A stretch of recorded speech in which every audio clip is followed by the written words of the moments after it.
Bago tayo mag-umpisa, baka pwede nyong i-like ang video na to. Malaking bagay ang like sa aming mga content creators. Maraming salamat po.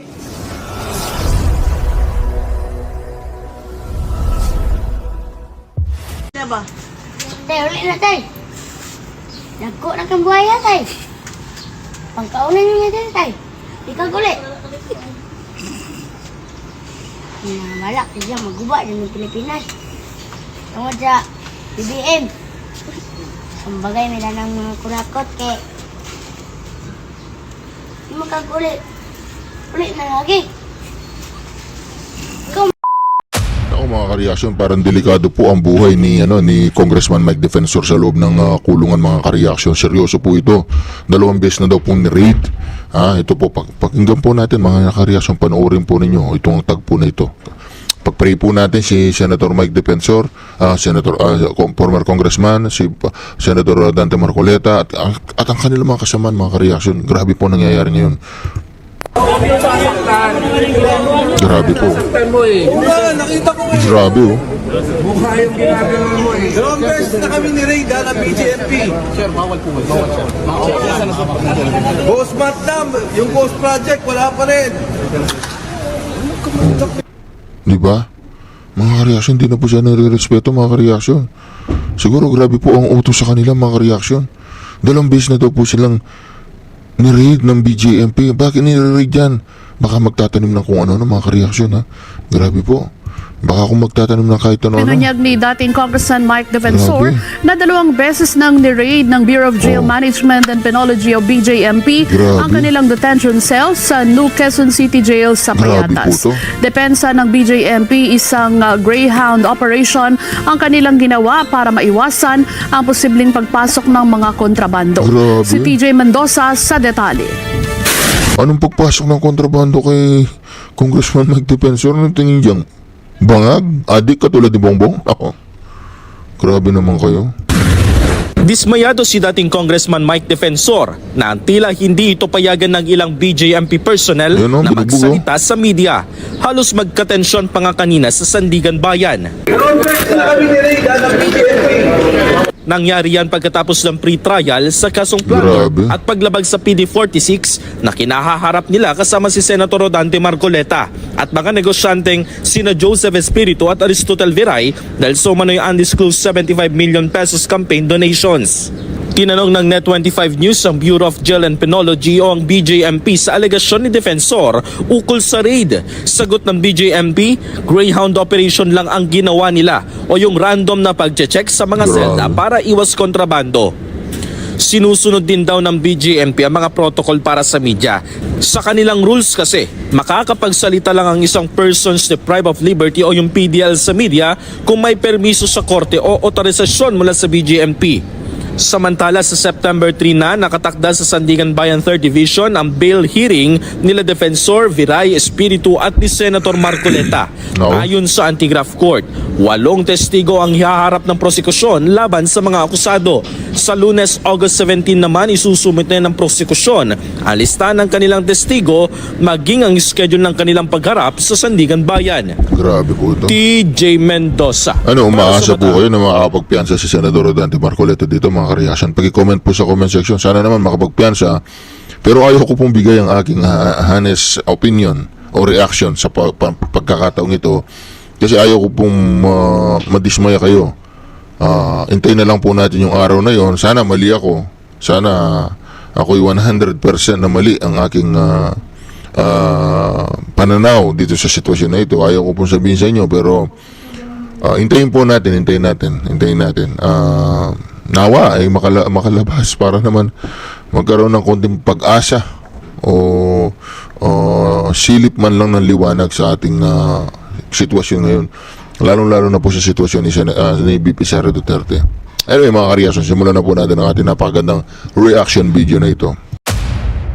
Nagkukumbinsi siya, but at the same time, nakita nila na namumutla siya na namamaga ang mata. Sa personal lang kita. Hindi, video call. And it appears that they are being some sort of detained. Kasi hindi sila makalabas kung nasaan sila ngayon. Inimbitahan po ako para pag-usapan namin yung Alright, reaction. TV page nagbabalik. Reaction. Napakaganda po ng pag-uusapan natin ngayon mga kareaksyon. Ako po mga kareaksyon. Mantakin po ninyo mga kareaksyon na mayroon pong bagong issue ngayon mga kareaksyon. Yung palang apat na bumaligtad na 18 Marines. Sa 18 Marines para yatang gusto na namang bumaligtad dahil di umano nakidnap sila, binubugbog sila, kaya nakamas sila at tinatakot sila mga kareaksyon. At ito pa. VP Sara Duterte talagang gustong-gusto ng arestuhin sa kasong grave threats mga kareaksyon. Panoorin po ninyo ang video na ito mga kareaksyon. Ako po, talagang nawawalan na po ng argumento ang mga kalaban natin mga kareaksyon. Kaya lahat po ng ginagawa nila puro illegal na. Ngayon, kapag napatunayan na itong apat na dating miyembro ng 18 Brave o 18 Marines ay mga ka-reaction talagang binugbog at tinakot sila. Nako mga ka-reaction, panibagong issue na naman ito. Bongbong, nako, kung ako sa'yo Bongbong, mag-resign ka na. Tapos pagka-resign mo, magpakulong ka. Oo, para tumaas ang ratings mo at mahalin ka uli ng taong bayan. Mas masarap kang mahalin at mas babaligtad ako at susuporta ako sa iyo pag nakakulong ka na. Ibig sabihin talagang tinanggap mo na magnanakaw ka.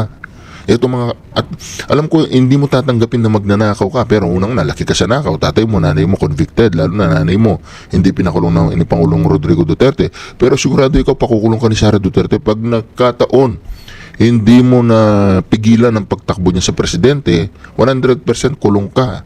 Baka pati nanay mo naka-wheelchair na pakukulong pa niya. Hindi po natin alam mga kareaksyon kasi galit na po si VP Sara Duterte. Yun po ang kinatatakot ni Bongbong. Baka nakaratay si Imelda Magnanakaw Marcos ay nakakulong. Kasi tinapon yung tatay niya dun sa dahig. Nako, mahirap yan mga kareaksyon ha.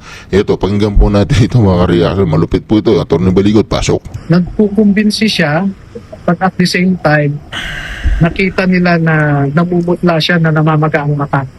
Sa personal nagkita. Hindi, video call. And Sinasabi it ko appears that they are being some sort of detained. Nako. Kasi hindi sila makalabas kung Grabe nasaan yan. sila ngayon. Nako po. Inimbitahan po ako para pag-usapan namin yung pagpapalakas sa mga cases na Nako. tinitingnan ng Office of Ombudsman. And second, gusto nilang malaman kung ano yung mga circumstances sa pag-recant ng Nako apat. po. No? So, ang sabi ko, matagal na po kasi silang target of focused operations, no? Psychological, financial, and well, may mga threats, no?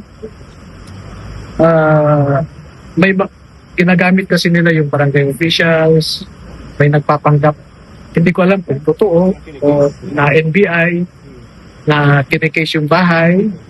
In fact, I think na-record ni Orbilio yung sinabi ni Bolontate na sinabihan si Bolontate, nasabihan si Orbilio na kinasing ng NBI yung bahay niya. Nako. Oo. And ang sabi nga, alam nila na doon sa bahay mo sa likod may river. Ganon, no? So, kasi si Bolontate tumawag kahapon sa isa. Sa 14 mo. Sa 14. Oo. And then may mga sinabi siya na hindi ko muna masabi ngayon sa inyo. Pero yung essence, nagre-regret pa o ano? Parang? O nagre-recruit pa na magre-recant.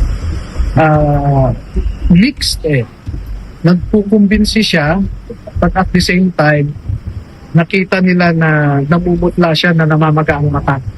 Sa personal nagkita. Hindi, video call. And it appears that they are being some sort of detained. Kasi hindi sila makalabas kung nasaan sila ngayon. Yung tatlo, apat. Yung apat. Sino may hawak sa kanila? Ha? Depende ho. Kaya nga, hindi ko masabi yung ibang detalye, no? Kasi titingnan natin kung paano mag-evolve itong situation. And I am praying na sana nasa mabuti silang kalagayan. Apat. You can say under threat yung apat. hindi sila makalabas kung nasaan sila eh. Pero sir, ang assessment mo, can I say that Okay. you think that they are under threat? Or controlled or Their movement is restrained. No? Yun yung impression na nakita ko doon sa conversation nila kasi nag-video call. No? okay. So, na-record yung video ko? You were there during the video call? Wala ako. After na Pero ipinakita na lang sa akin after. Asa na-record? Oo.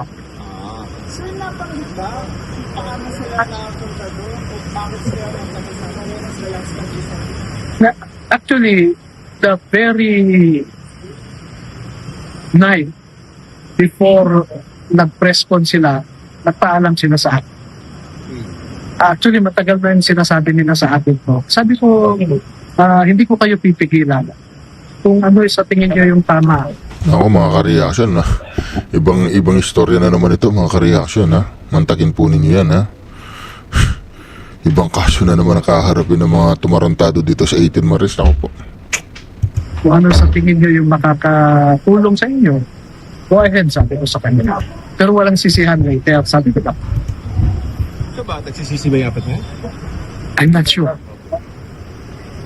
Una, sa first, you think that their movement is ano ba tawag mo, restricted because They are inside a room na nakita sa during the video call, medyo gumagalaw yung kwan, diba? Gumagalaw siya, pero lang maliit na bintana na nakita. ganun. So, ang kausap ay si Boluntante, one of the four, di ba?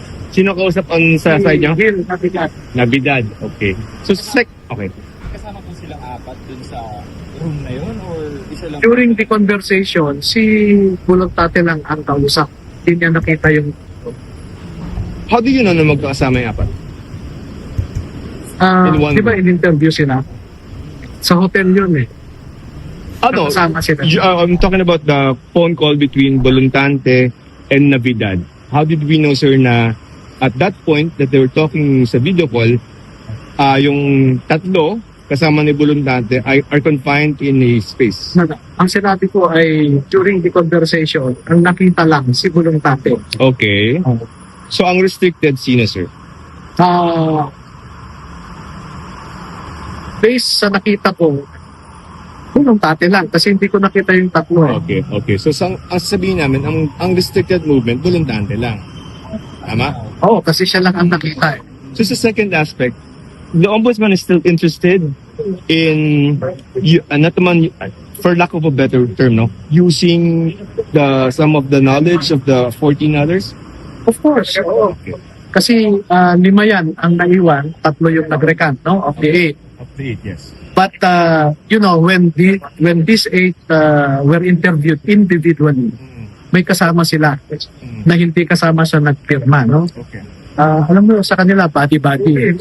And I will be preparing together with the ombudsman lawyers an affidavit from those who were able to observe the proceedings during the question and answer exercise between the witnesses and the ombudsman lawyers. So the affidavit will state their knowledge about the investigation or about the operation ng maleta? No, about the process, how they were interviewed. Kasi ang sabi ng apat, pinilit sila at tinapot ng ombudsman. Yes. No? And pasisinungalingan niya Naku po. nung iba na nakakita noong ini-interview sila. Alright. Pero sir, in terms of the 14 others Naku po.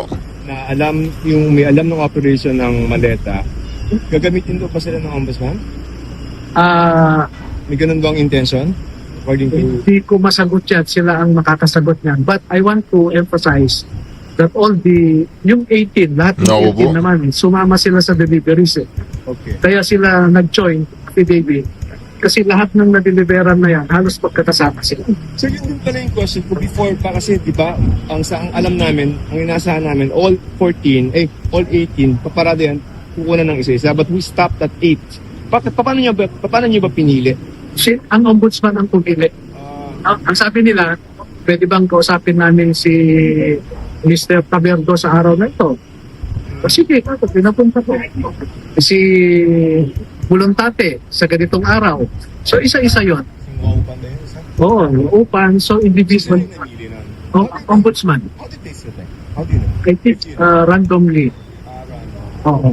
Now, Nako. after interviewing the eight, ang sabi sa akin, contented na kami. Yes. Paano na yun? Baka, kung kukuha pa ulit sa 14, hindi na. Talagang discretion ng Office of the Ombudsman kung anong gusto nila. Attorney, I just need to ask kasi I'm sure you're well aware naman po dun sa naging statements ni Ombudsman after po na mag-recant ng apat. And I'll quote him, so he said that you were a colorful character. Your reaction lang po to that, like, Sabi ni Ombudsman, Opo. I did not in that press call. Colorful. Yes, colorful. Sabi niya, colorful. Yes. Well, perhaps he knew what I did during the PDAP scam. I sued or I submitted documents or complaints against 14 senators, 198 congressmen, and 5 cabinet secretaries. No? And then after that, we worked together somehow in the Tevez case.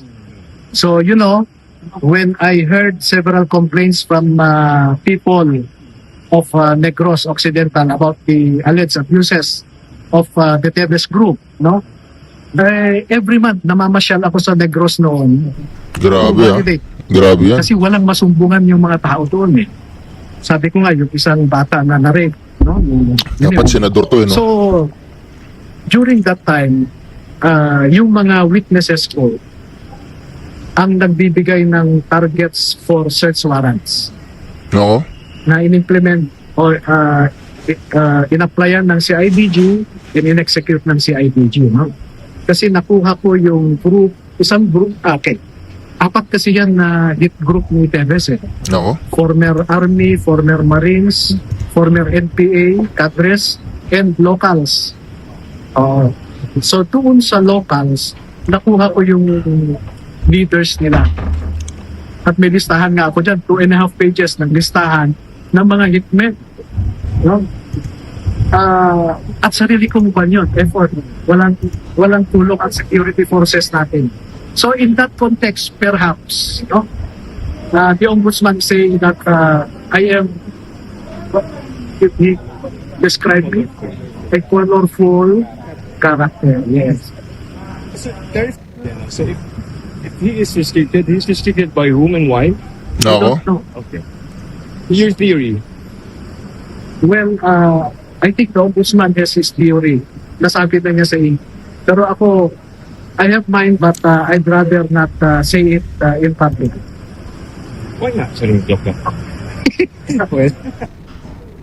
Nako po. Grabe ah. Ibang klase po nangyayari ngayon. Mga kareaksyon, ginagawa po nila lahat para mapigilan tong Marines, ano, mga dating mga tatapang na mga bayani natin yan, mga kareaksyon. Kaya merong 4 na nanduwag, ano? Kadami-daming problema. Pero nagtataka sila, bakit hindi naaasikasin? Matagal na yan. Nako. Yan na. Puro politika, Politika. impeachment, pag-aaresto ni Presidente Duterte. Puro ganyan. Grabe. Alam niyo, ang sagot ko simple lang. Alam po ninyo kung bakit tayo nagkakaganyan. Kasi nga, itong mga narinito, mga iniluklok natin sa kapangyarihan, Oo, tama. mula pa nung una, Tama. gusto nilang mapanatili tayo, yung karamihan sa Pilipino, na ignorante. Kaya ayaw nilang i-educate. Ano po inyong masasabi, Attorney Sal, patungkol nga itong sa issue ng leadership fund na una nang binanggit ni dating DPWH Secretary Manuel Bunuat at ngayon ang No. Senado ay parang naiipit sa isyong ito. Ano pong inyong masasabi? Ang lahat ng problema diyan sa allocation, allocable, leadership fund, whatever fund you have, ang lahat ng yan nakaugat sa bakit kasi ang mga senador at mga congressman ay binibigyan ng access sa pondo. Kasi ang trabaho nila talagang lawmaking lang, hindi dapat nakikialam sa mga proyekto sa kanilang mga distrito. Yan dapat, ang nakikialam yan, yung local government units. Kaya matagal na natin sinasabi, matagal na, wala pa tayo sa Malacanang nun eh. Ang sabi natin, tanggalin. access ang pagbibigay ng pondo sa mga congressman at senador. Kailangan meron isang departamento na ang trabaho lang iikot sa buong Pilipinas at titingnan kung ano ang pangangailangan sa mga proyekto ng bawat LGU. At sila ang magpapatupad. Sila ang bibigyan ng pondo. Mas maganda pa nga, hindi sila. Kundi pag nalaman na nila ang pangangailangan, ididiretso mo sa LGU. Ang problema, alam nyo, kahit na anong sistema, yung corruption talaga hindi nawawala. Oo. Hindi nga natin malaman kung paano ba talaga gagawin na pag may proyekto ng isang lugar, hindi mo na padadaanin sa congressman, senador, o NGO. Kasi talagang pag ang pera nandyan, meron talaga tentasyon na kunin ang hindi lamang 1/3, hindi lang 1/2, kinukuha 75% pa. Kaya hindi natin, I cannot imagine what kind of system. Ang naiisip ko lang, siguro kung ang may hawak ay hindi LGU, hindi rin ang congressman, iba. Baka mag-hire tayo ng dayuhan. Sila ang magpapatupad. Baka sakaling mawala ang korupsyon. O kung hindi ba mawala, ma-reduce. Talagang yan ang punot dulo ng lahat. Pera. Pag may hawak ng pera, ang isang opisyal, talagang naroon ang temptation to steal. So, the best way is to stop the flow of money directly to them. I don't know how to do it. Pero yan ang pinaka-mabuting gawin. Wala nang access ng pera yung mga miyembro ng Kongreso. Ayan. Kasi nga po, Attorney Sal, hindi maiiwasan dahil siyempre, ang Congress po ang may kapangyarihan or may power of the purse. So sila po yung parang nag-ano ng mga budget. Kaya hindi maiwasan na mayroon talagang mapupunta na budget sa kanila. Pero sa tingin niyo po, Attorney Sal, kung magkaganon po, sino po ang pwedeng maging responsible or sino pwedeng humawak ng or na magpatupad ng ganyang panukala na hindi nahawak yung Congress ng budget? Hindi ka nakikinig sa sinabi ko kanina. Di ba sinabi ko na either may bagong departamento o kaya ibang dayuhan na nahahawak. Pero sa ngayon, tingin ko, i-abolish na lang natin ang Congress. And the best. Pag wala ng Kongreso, di wala ng access sa pondo, wala na eh. Hindi na sila. Kaya alam po niyo, lalong nagigting ang aking paniniwala. Kailangan talaga natin isang revolutionaryong gobyerno. Wala na yung mga Kongreso muna. Pahinga tayo, mga 15 years. Ang tumino na pag naging mature na ang sistema politikal dito sa ating bansa sa natin balik. Ayan, maraming salamat po, Attorney Sal. Samantala, kaugnay pa rin sa issue niyan, binanggit po ni dating DPWH Secretary Manuel Bonoan na nabuo daw itong tinatawag na Senate Leadership Fund matapos daw maalarma si Pangulong Ferdinand Marcos Jr. sa malalaking budget insertion sa DPWH. Aniya, layunin daw nung isama sa panukalang budget itong mga priority project ng mga senador upang maiwasan yung pagbabawas o pag-amyenda sa pondo ng DPWH.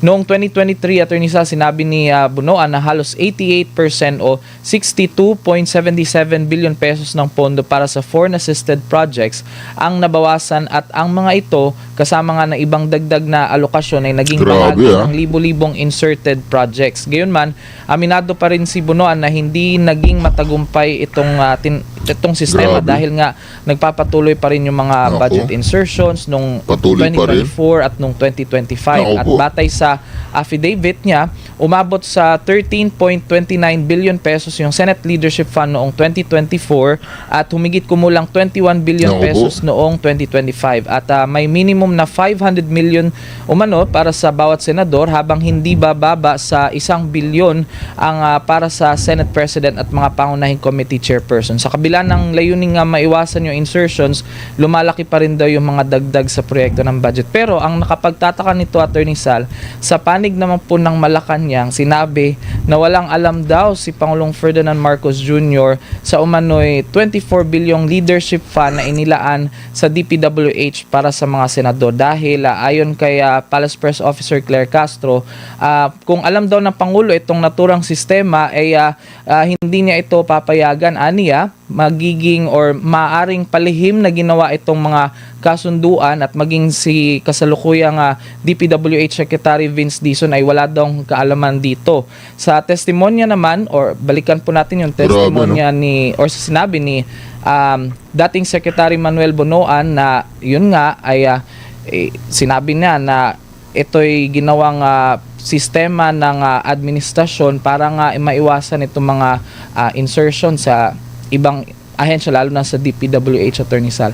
Ang nakapagtataka lang nito, Attorney Sal, parang magkaiba yung pahayag nung dating secretary ng DPWH at nung Malacanang. Grabe. Ano pong reaction ninyo dito, Attorney? Unang-una, ang presidente, hindi ko pwedeng hindi alam lahat siya. Tama. Sa kanya nagsisimula yung budget. Number 2, siya ay may veto power. Kung makalusot sa kanya, ibinabalik naman sa kanya yan. So kung hindi siya complicit, hindi siya kasama sa kalokohan, ibibito niya yan. So hindi niya nga binibito eh. Number 3, alam mo mga presidente, kahit na sinong opisyal, pag merong pumuputok, tando ka agad ang tanggi. Siyempre tatanggi, ano aminin. Kaya nga sinasabi natin, para matapos ng lahat yan, i-abolish mo na ang Kongreso. Abolish ng Kongreso. Either you abolish Congress or you cut the access to members of Congress ng pera ng bayan. Or, karoon ka na isang matinong presidente na pag pinakairaman ng Kongreso, dito ka agad. Ganun na. Actually, simple lang ang problema ng ang nagiging problema talaga. Ang nailalagay, nailuluklok natin ay mga tiwali. At gaya ng sinabi ko sa Zambales kahapon, alam po ninyo, ako ay nasa Zambales kahapon. Balikan. Dahil 31 barangay kapitan ang aking nakapulong. Ang problema doon, napakalaki. Nandun yung problema sa Naku po. kahit bumaha ang butulan ng 2 araw. Naroon yung mga barangay officials, yan daw Magna Carta para sa mga barangay officials, hindi, hanggang ngayon, hindi na isusunod. Maliliit ang sahod. Nako. Ang mga barangay tanod. Dami-daming problema. Pero nagtataka sila, bakit hindi naaasikasin? Matagal na yan. Puro politika, impeachment, pag-aaresto kay Presidente Duterte. Puro ganyan. Kaya alam niyo, ang sagot ko simple lang. Alam po ninyo kung bakit tayo nagkakaganyan. Kasi nga, itong mga narinito, mga iniluklok natin sa kapangyarihan, mula pa nung una, gusto nilang mapanatili tayo, yung karamihan sa Pilipino, na ignorante. Kaya ayaw nilang i-educate, pwede nating papag-aralin lahat ng Pilipino na libre. Sa bilyong ninanakaw na yan, kayang-kaya natin. Pero syempre, ayaw nila yun. Kasi, pag edukado ang elektorado mo, wala, hindi lalabas yung mga walang yung mga yan. Hindi sila madaling makuto, mabuladas, mabili, matakot ng mga ito. Kaya sa akin, edukasyon talaga. Kaya kung sino man na maging presidente, si Inday Sara man, o kung sino pa man, Yan ang unang gawin ng isang presidente. Yung budget ng 7 trillion, kunin mo kahit na one-third, ilagay mo sa edukasyon. Ang one-third Grabe. ilagay mo sa Tama, tama yan. medisina, libre hospital. Palagay ko, magandang umpisa yan sa pagpapago ng ating lipunan. Ayan. Grabe. Sistema talaga mga kareaksyon. Nilalamon ng sistema ang mga politiko at ang mga politiko naman ay nagpapasasa. Yun lang. Ito. Dito naman tayo mga kareaksyon. Dito naman tayo. Kukuha lang po ako ng reaction na Ito na naman. regarding doon Ito na naman. takbo po ng 15th day na Nako. impeachment trial. Lalo na po kahapon, naging mainit po yung Ito na naman. na Attorney Lorna Capunan at Attorney Christine Ferrer. Kaugnay Ito na po naman. sa mga sinasabing misleading questions na ibinabato ng depensa at tinututulan ito ng prosecution. Sa pananaw nyo, Yusek, bilang abogado, bahagi ba ito ng strategiya sa cross-examination o maaari itong makakaapekto sa paglilinaw ng mga isyong tinatalakay sa trial? Even before, sinabi po natin, ang Pangulo at ang administrasyon ay hindi makikialam sa anong ginagawa at proseso dito sa impeachment trial. Pero bilang parte ng aming mandato na ipaliwanag ang katotohanan, ito po ang aming nakita. Unang-una, bakit nga ba naubos ang 125 million pesos in 11 days? Ang sabi nga lang ay 1 day. Dahil kahit sa isang araw, magbilis na ipamigay ang pera sa iba't ibang lugar. Yan ang lumabas. Ang pondo po kasi, kapag hindi naubos sa loob ng isang taon, ito ay bumabalik sa National Treasury. So, lumalabas, kailangan Yan na ubusin. naman Yan na naman tayo in 11 days Clear para hindi na maibalik sa National Treasury. Nako. Pangalawa, Parang pinapakita po niya mga kareaksyon na si VP Sara, kailangan niya pong ubusin, lustayin at laspagin ang pera ng taong bayan para hindi na maibalik sa National Treasury. Pero ang totoo po niyan mga kareaksyon, lahat po ng kontrata nung panahong yon, magsimulan January, binayaran lang ng December. Hindi po totoo na pagbagsak ng pera ni VP Sara, doon lang sila nakaisip ng pagbabayaran. Hindi po totoo yun mga kareaksyon. Yun po ay kasinungalingan. Kaya po itong si Claire Castro, personor po ito sa impyerno mga kareaksyon. Maniwala po kayo. Personor ito sa impyerno, baka valedictorian na nga, baka ano na nga yun papalitan na yun din Yun din si Satanas, di ba? Yung binubugbog doon. Tama na Claire, tama na. Napakasakit mo sa mata, napakasakit mo sa tenga. Makakasama po natin si Representative Ito si Chua naman mga kareaksyon, namumroblema. Ito, pakinggan po natin. Malagi pong problema ngayon ng mga prosecution sa impeachment. Joel Chua ng 3rd District ng Manila at isa po sa mga prosecutor sa Vice Grabe President yan, Sara Duterte impeachment trial. Good morning po, Kong, Victoria po at Jom. Morning po. Ito na. Jong Victoria, magandang umaga at magandang umaga rin sa inyong mga taga-subaybay, lalong-lalo ng mga taga-Ikatlong Distrito ng Lungsod ng Maynila. Opo. Sir, thank you ha. Kahit napakaagay na pagbigyan niyo po kami. Maaga kasing gumigising tong si good morning Congressman. po. Di ba, sir?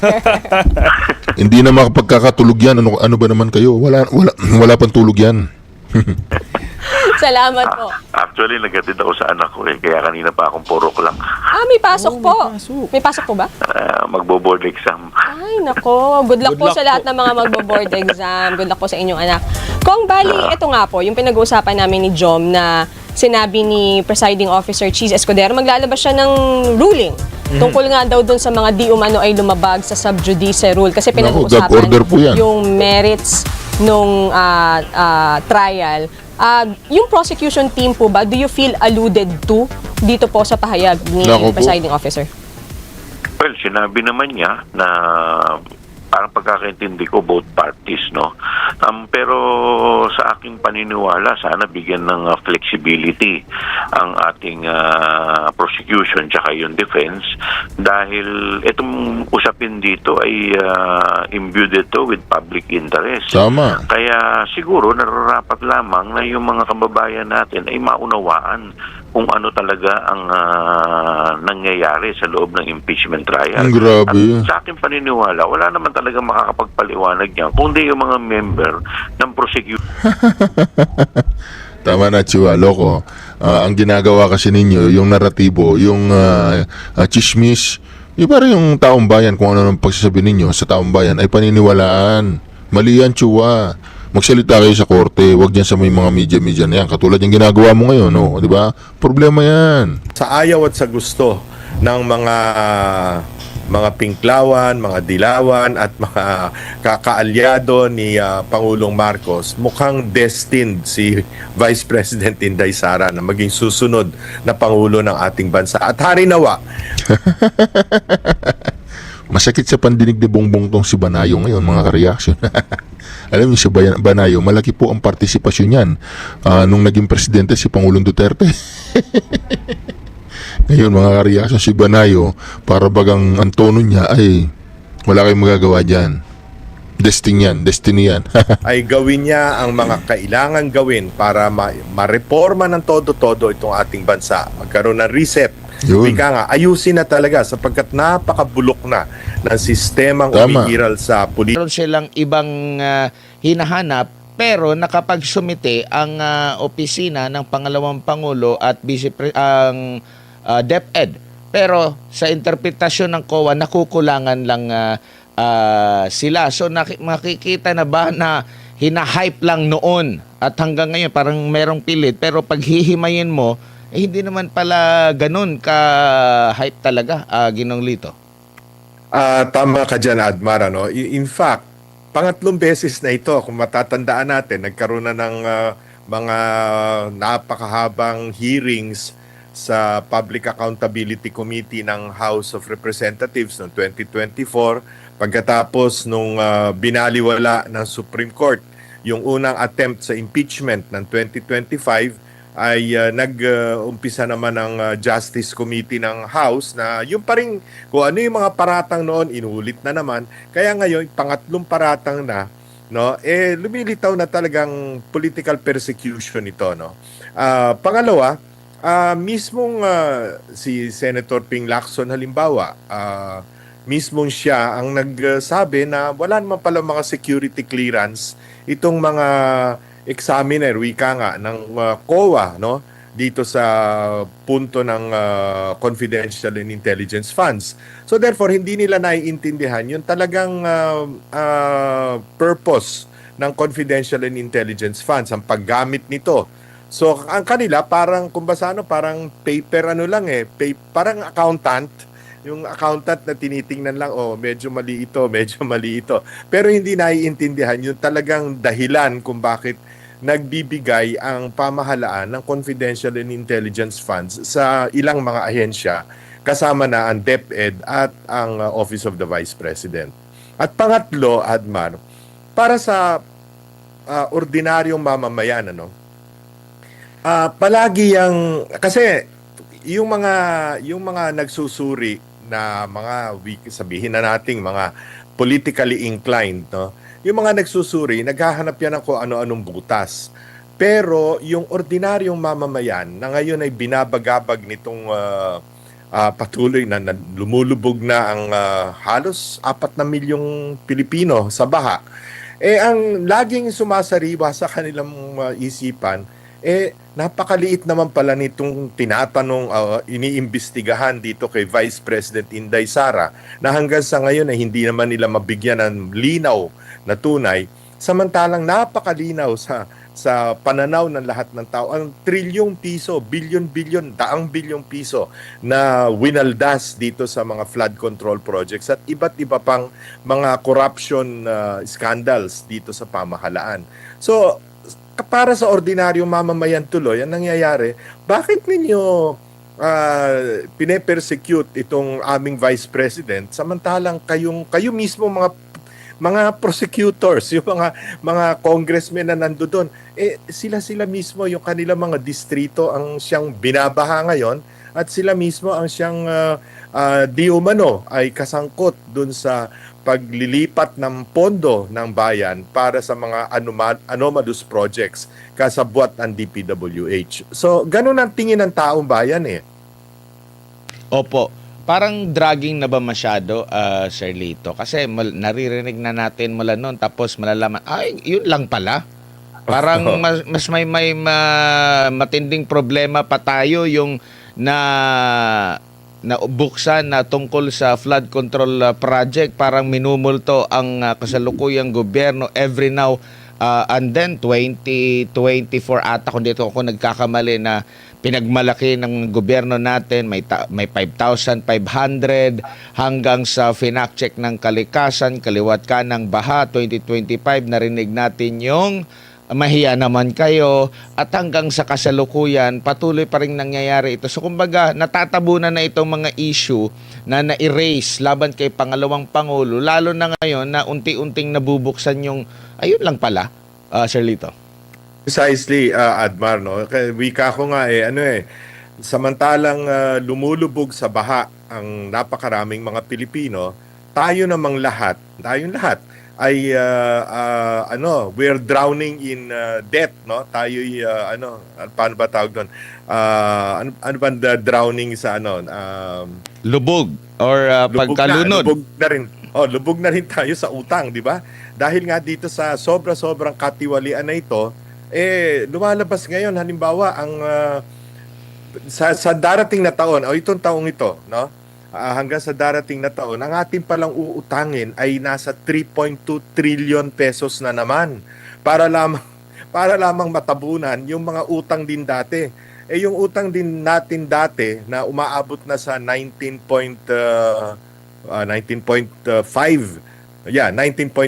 trillion, ang interest pala dyan nasa 970 billion pesos na babayaran natin ngayong taong ito. Kulang na nga ang ating pondo. At pag nalalaman ng tao yung mga ganyan datos, lalo nagiinit at kumukulo ang dugo dahil sila naman ay hirap na makaagapay sa taas ng presyo ng pangunahing bilihin at binabaha pa yung kanilang mga bahay. Di ba pati nga mga simbahan pinasok na ng tubig, pinasok na ng baha. Ngayon lang nangyayari sa ating bansa itong ganitong kalawak na iskandalo ng korupsyon. Opo. So, kasi inasa natin na mahaba pa itong impeachment. Pero nakita nyo na ba yung parang may yanig na nangyayari dyan sa impeachment na makakabawas sa ganda points ng pangalawang Pangulo at makakadagdag sa pogi points ng kasalukuyang administrasyon, or hindi rin magkakaroon ng dagdag pogi points ang administrasyon dahil meron din siyang kinakaharap na problema na medyo mas malapit sa bituka ng mga kababayan natin. Tama yan, Admar. At kung tutuusin mo, itong mga sumalanta sa atin at nagdulot ng mga malalalim na baha, habagat pa lang ito. Wala pang tumatama sa ating bagyong malakas. Pag tumama sa atin ang bagyong malakas, at yan ay laging nangyayari tuwing panahon ng El Nino. Kasi pag mainit ang surface ng Pacific Ocean, ng dagat, lalong lumalakas ang mga bagyo.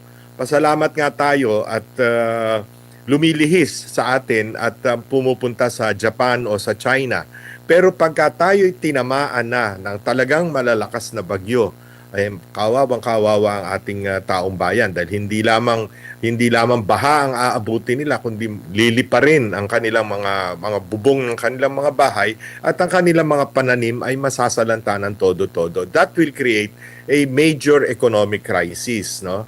Kanya kung paano, para bang ilang taon na tayong binabagabag ditong impeachment, 2 beses na pag-i-impeach kay Vice President Inday Sara para sa halaga na kung tutuusin mo ay katiting ng halaga ng winaldas, no, sa korupsyon, no, sa flood control at sa iba pa, pati sa PhilHealth, pati sa PDIC, lahat halos nasangay ng gobyerno no?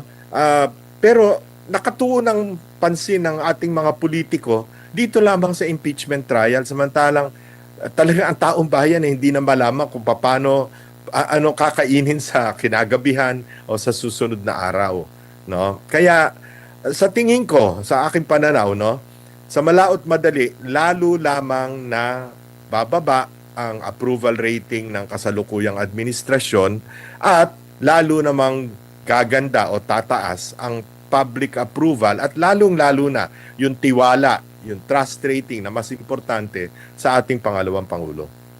Opo. Ang pangalawang Pangulo, merong nabasura na reklamo sa DOJ lamang, inciting to sedition, pero may umusan na kaso na grave threat na nasa RTC na. Though merong motion na pinapabasura na itong kaso na ito. Nakikita niyo po ba ang pattern na naghahanap ng maraming kapamaraanan talaga para ma-destabilize ang pangalawang Pangulo, Sir Lito? Sa mga abogado siguro, ang tawag dito ay forum shopping. Nandun na nga sa Senado, impeachment trial, pagkatapos maghahanap ka pa sa korte naman ng the same cases, no? Grave threats, yung unang-unang tinalakay sa impeachment trial, na nakita rin naman natin na may pinaghuhugutan yung bugso ng damdamin ni Vice President Inday Sara. Pero kaya halatang-halata na persecutory lamang ito no?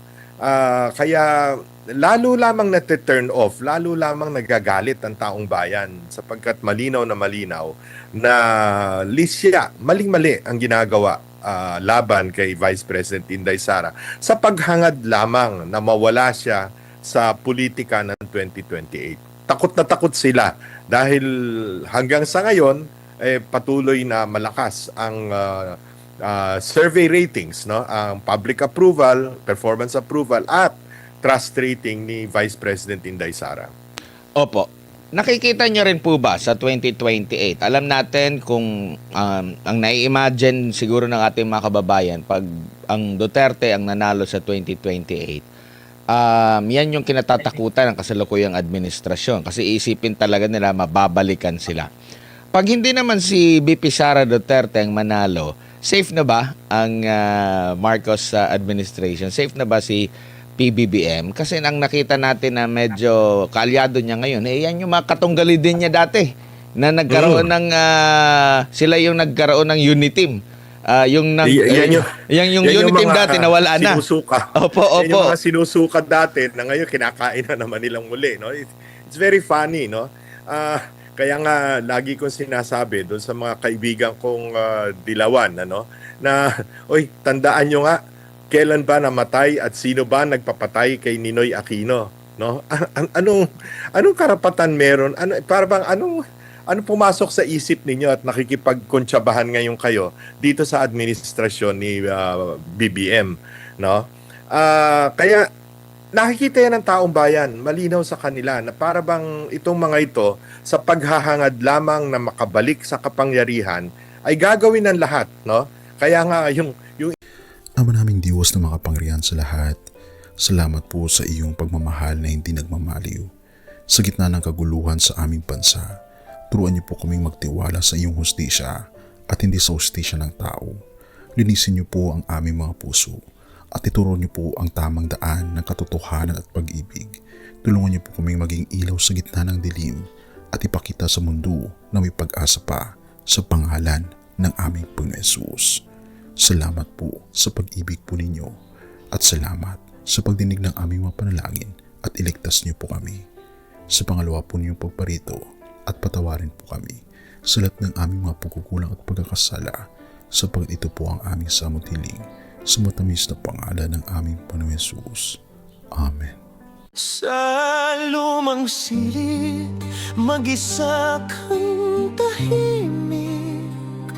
Walang kamera, palakpak ay wala na. Ngunit sa bawat pader ng bayang iniwan mo, may pangalan mong di na mabubura.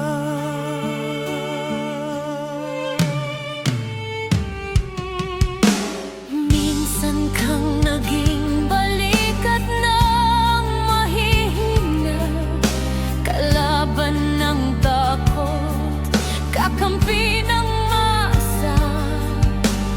Di mo man laging nasabi ang tama, pinili mong ipaglaban ang madla. Hindi ka saktan gaya naming lahat, pero tumindi ka nang walang pag-atras. At ngayong pagod ka na, tatay, kami naman ang sasalo ng bawat bigat.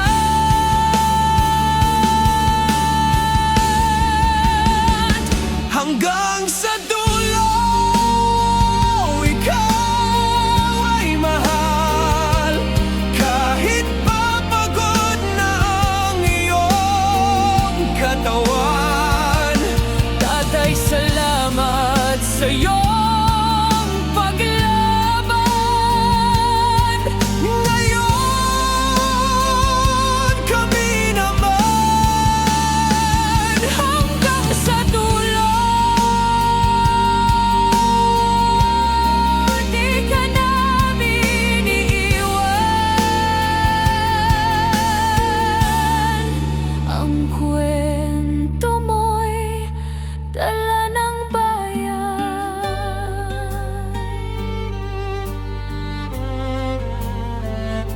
Tahimik ka na sa mga batikos. Wala nang tugon, wala nang galit.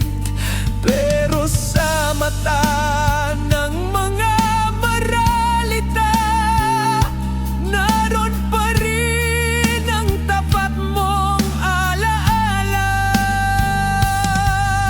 Marami mang di nakaintindi, marami pa rin ang di nakakalimot. At ngayong wala ka ng kapangyarihan, tatay, ang magtatanggol sa'yo ay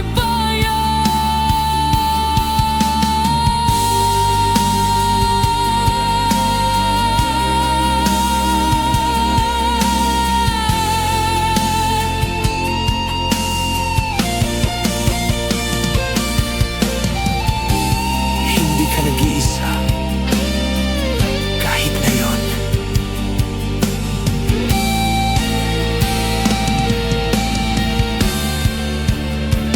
Hanggang sa dulo, tangan ka pa rin sa puso ng batang minsan mong pinagkain.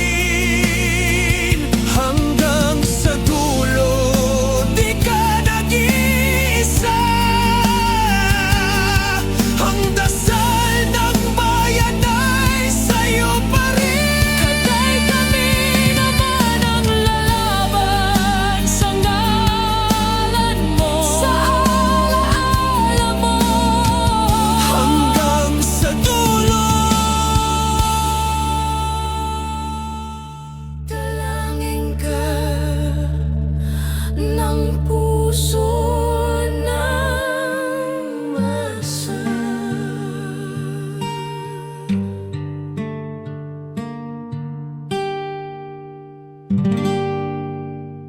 At yun na nga mga kababayan, ano na ang masasabi mo?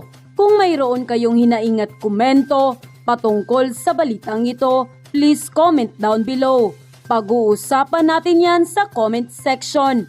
At kung nagustuhan nyo ang video, ay huwag kalimutang mag-like at i-share na din para mas marami pang makaalam at umabot ito sa marami sa ating mga kababayan. Maraming salamat po. Mabuti pa ang sardinas, may label. Eh tayo, wala. Oo nga pala. Nay, ito na yung bayad ko sa isa, ano? O, kunin mo yung isa. Isa muna, iyan, no? Tapos, isa pa, di ba? 4 dapat na sardinas, eh. O, yan. 3 na. Pang-4 na sardinas. Okay na.